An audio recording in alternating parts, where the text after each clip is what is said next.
Hi guys, நம்ம எங்கே பார்க்க போகிறோம்? டபுள் ஹவுஸோட புதுமாவு ரெசிபி தான் பார்க்க போகிறோம். இதுக்கு நான் வந்து தண்ணி எடுத்துகிட்டு அதில் சால்ட் மிக்ஸ் பண்ணி வச்சுக்கிட்டேன். அப்புறமா 2 கப் அளவு மாவு எடுத்து அதே அளவுக்கு 2 கப் தண்ணி எடுத்து பண்ணிக்கிட்டேன். ஸோ இது ரொம்ப சிம்பிள் மெஷர்மெண்ட் தான். நீங்கள் வந்து எதில் வந்து லைக் நீங்கள் கிளாஸில் எடுக்கிறீங்கன்னா 1 கப் எடுத்தீங்கன்னா அதே சேம் மெஷர்மெண்ட் 1 கப் தண்ணி ஆட் பண்ணிக்கோங்க. இப்போ இது நல்லா மிக்ஸ் பண்ணிங்கன்னா இந்த மாதிரி நல்லா அப்சர்வ் ஆகிடும்.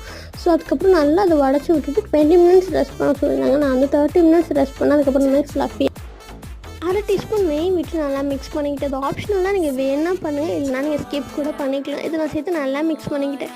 இப்போது இட்லி தட்டில் நெய் தடவி இதை வச்சு குக் எனக்கு கிட்டத்தட்ட 10 நிமிஷம் ஆச்சு. பட் உங்களுக்கு எந்த அளவுக்கு நிமிஷம் ஆகுதுன்னு பார்த்துக்கோங்க. நான் வந்து இதில் கோகோனட் ஆட் பண்ணி நல்லா மிக்ஸ் பண்ணிக்கிட்டேன்.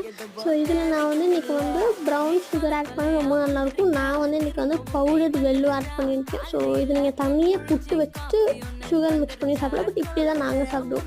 ப்ளீஸ் சப்ஸ்கிரைப் பண்ணுங்கள் நம்ம சேனலுக்கு.